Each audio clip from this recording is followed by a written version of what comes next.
Alors au sommaire de cette rencontre, ça va s'organiser très simplement. Je posais quelques petites questions histoire de satisfaire ma curiosité. Ensuite, un avant-goût du spectacle que vous verrez à Nantes, donc les 16 et 17 novembre. Et puis ensuite, vous aurez la parole. Vous pourrez poser toutes vos questions à nos invités présents ce soir. Ma première question, est-ce qu'on peut parler d'un spectacle à proprement parler? C'est le mot approprié pour Adam et Ève? Moi, je dirais même un show. Un concert? Un spectacle, oui, un grand concert musical, effectivement. C'est vrai que nous, les retours qu'on en a de Paris, on a fait 2 mois au Palais des Sports, et le public, souvent, quand il sort de la salle, il nous dit c'est incroyable, on ne s'attendait pas à ça, on a l'impression d'être à Broadway, et c'est les plus beaux compliments qu'on puisse nous faire. Effectivement, c'est un spectacle qui surprend beaucoup, parce qu'il est très contemporain, et les gens prennent plein les yeux. Alors le créateur du spectacle, plein les oreilles, si je peux pas. Oui. Le créateur du spectacle, c'est Pascal Obispo, qui s'est inspiré d'ailleurs, c'est pas un secret, du show du Cirque du Soleil qui tourne à travers le monde, que tout le monde connaît, c'est ça? Entre autres. Ouais. C'est vrai qu'il a voyagé dans le monde entier. Il a bougé à Londres et à Las Vegas, c'est tout, ouais. Oui. Pour aller voir plusieurs grands shows et s'inspirer on va dire, des dernières tendances, de ce qui marche et de tout ce qui est possible. Techniquement possible et réalisable. Et ça va. Parce qu'il y a des choses que quand il nous expliquait le spectacle avec toute sa passion et tout son amour, au début on se disait mais on peut faire ça c'est-à-dire je vois bien, mais c'est pas un peu utopiste et pas du tout en fait, c'était tout à fait réalisable et il l'a fait envers et contre tous des fois. Bon, je suppose que chanter du Pascal Obispo, c'est pas, sans être vulgaire, dégueulasse, hein, on va pas se le cacher. C'est quand même l'un des auteurs pour les plus grands pour lui, évidemment aussi. Quand on vous a proposé le projet, j'imagine que vous avez saucé de joie. Ça s'est passé comment? Vous avez accepté tout de suite? Vous avez foncé direct, tête baissée? C'est Pascal Obispo, on y va?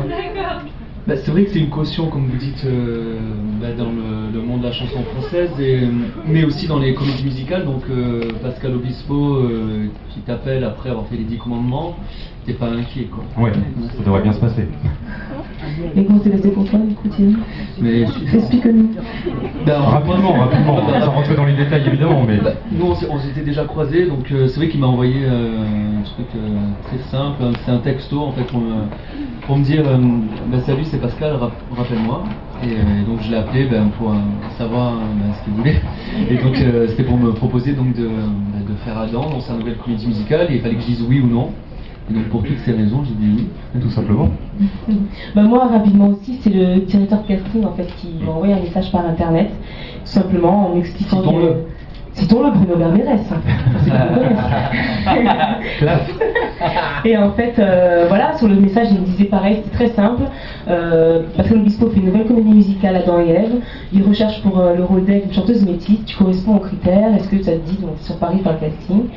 Et j'ai écouté que mon cœur et je suis montée sur Paris. J'étais surtout très curieuse d'en savoir un peu plus sur cette comédie musicale, Adam et Ève, Ève métisse, Pascal Obispo, nouvelle comédie. Qu'est-ce que ça va donner? Et voilà, et puis ça s'est super bien enchaîné. Si je peux me permettre, il n'était pas sûr quand même. À un moment donné, s'il dit elle chante trop bien, non, je ne vais pas la prendre. C'est sérieux en plus. Et pour vous, Nuno, ça s'est passé comment? Et pour moi, c'était juste un bonheur. Je suis passé aussi pareil. Bruno m'a appelé, il m'a dit il faut absolument que tu passes au casting. Pascal a vu une vidéo de toi, il te trouve très bien, il voudrait voir un peu plus. J'ai passé une fois de casting. Nous raconte pas tout. Et puis une deuxième fois, et Pascal très humblement m'a demandé si je voulais faire partie de la troupe, et j'ai dit bien sûr. Et puis, il m'a dit merci beaucoup, merci d'être venu. Et très humblement, il a plus ou moins remercié un peu tout le monde comme ça. Voilà. Thierry incarne Adam, Cilia Ève, et puis Nuno incarne Snake, le serpent. C'est en gros du Pascal Obispo tout craché, ça annonçait la couleur, comme vous le disiez tout à l'heure. C'est une relecture de la jeunesse, finalement, c'est ça, de la jeunesse. C'est une allégorie en fait, il a pris tous les codes, tous les personnages, les symboles de ce mythe, pour en faire une toute nouvelle histoire qui parle d'espoir et pour donner une seconde chance à l'humanité, de comment on pourrait améliorer les choses, notre monde, rétablir toutes les différences, et donc il a cherché le couple mythique, puisqu'il voulait aussi parler d'amour, pour représenter cet espoir-là, et il s'est dit il n'y a pas mieux qu'Adam et Ève pour le renouveau du monde, quoi. Dernière question qui me turlupine, pour utiliser un joli mot du XXe siècle. Qui dit Adam et Ève dit feuille de vigne. Ça disait avant. Feuille de vigne. Ça, c'était avant. Quand on a évoqué... Excusez-moi de ne pas faire de publicité. Quand on a évoqué les costumes, je suppose qu'il y a une petite crainte Non, il nous a rassurés et tout. Non, mais il y a eu cette crainte quand même. Ouais. Il a traversé les frais. Pascal Obispo, il est capable de tout. Bien sûr, moi j'ai dû aller tuer des serpents pour m'habiller, c'est normal.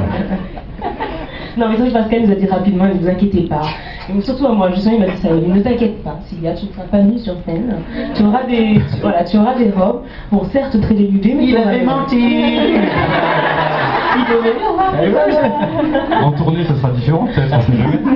Non, en tournée, c'est pas différent. On va vraiment garder le même spectacle, il va y avoir des toutes petites modifications. Si on va améliorer quand même. Voilà, ouais. Dans quelques instants, amis du public, vous allez pouvoir vous aussi poser vos questions. Puis j'ai envie de dire, vous êtes là, on va en profiter. Un petit avant-goût de ce qui nous attend les 16 et 17 novembre prochains. Il y a des micros. Non, comme c'est bien fait. Comme c'est bien fait. Vous allez commencer par Rien ne se finit, évidemment, tube de l'album, tout comme Ma bataille et puis Ce qu'on ne m'a jamais dit. Merci de les applaudir, nos invités de ce soir, Cyril.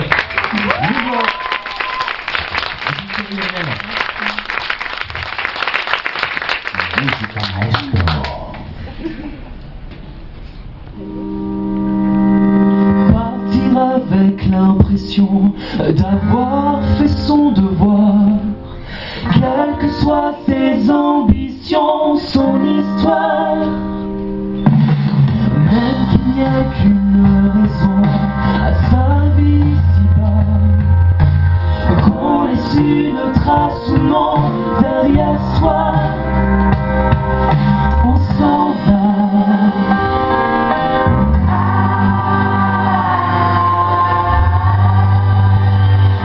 Rien ne se finit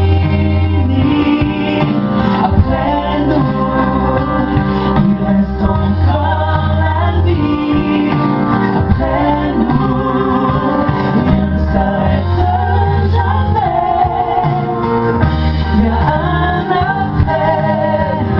Partir n'est juste qu'un rendez-vous. Le temps n'est pas assez long et nous que provisoire.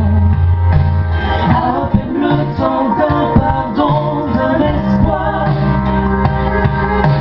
Tellement d'êtres chers sont bons et qu'on aimerait revoir.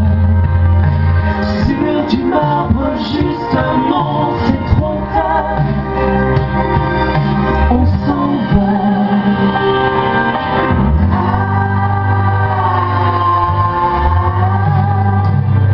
Rien ne se finit après nous. Il reste encore la vie après nous. Rien ne s'arrête jamais. Il y a un après. Partir n'est juste qu'un rendez-vous. Rien ne se termine après nous. Il reste encore la vie après tout. Rien ne s'arrête jamais. Il y a un après. Partir n'est rien qu'un rendez-vous.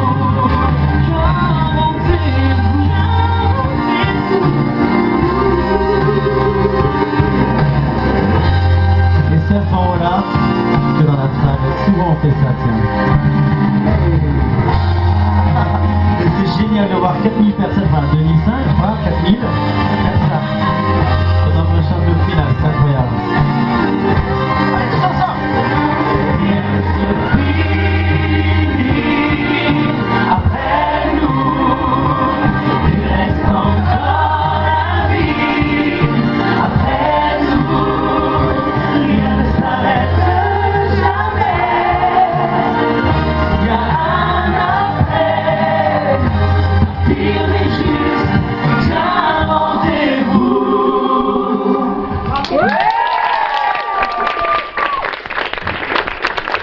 Nous, on a des cœurs, t'as vu?